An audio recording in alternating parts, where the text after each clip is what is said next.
বাংলাদেশ এবং বহির্বিশ্বের থেকে লোকজন আনার অনেক সম্ভাবনা রয়েছে। আমাদের বাংলাদেশি অনেক ছেলেপেলেরা এখানে শিক্ষিত হচ্ছে, তারা অবশ্যই এখানে সরকারি চাকরি পাবে বিভিন্ন সেক্টরে।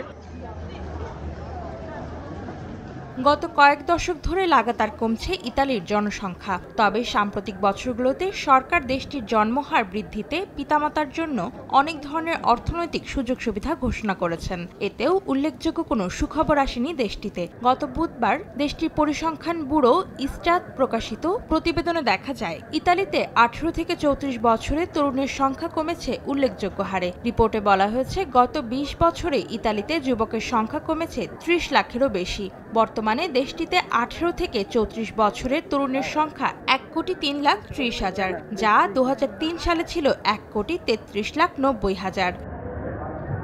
এত বড় সংখ্যক তরুণ তরুণী কমে যাওয়ায় শঙ্কিত ইতালির সরকার ও বিভিন্ন গবেষণা প্রতিষ্ঠান। দেশটির শ্রমবাজারের সংকট মেটাতে বাড়বে বিদেশি শ্রমিকদের ওপর নির্ভরতা। এতে বাংলাদেশি শ্রমিকদের প্রবেশের সুযোগ বাড়বে বলে আশা করছেন প্রবাসীরা।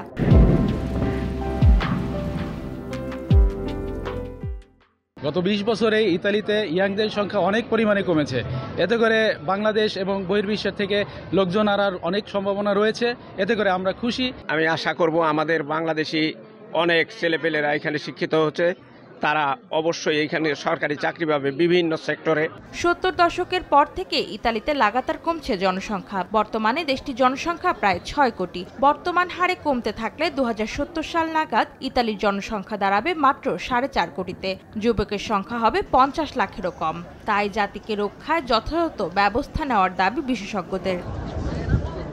সময় সংবাদ, ইতালি।